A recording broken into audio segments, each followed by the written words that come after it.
Welcome, today I'm for the MOTOROLA Moto G42 and I'll show you how to create home screen folders on this device. So first, let's just select the application and drag this up to another one, and now we can see the new created home screen folder on our device home screen.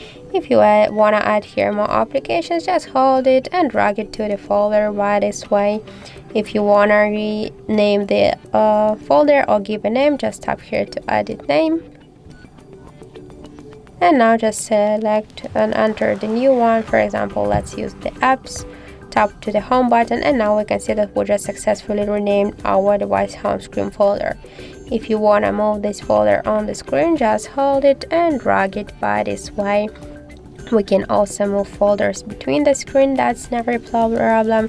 And if you want to create the new screens with a folder, just hold it and drag it here. So I just will show you one more time how we can do that. Just hold it and drag it to the right side, and now we just created successfully the new home screen folder.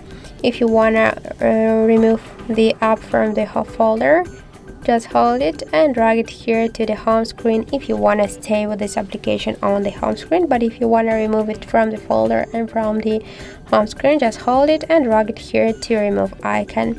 And that's it. So thank you for watching, and if you find this video helpful, don't forget to leave a like, comment and to subscribe our channel.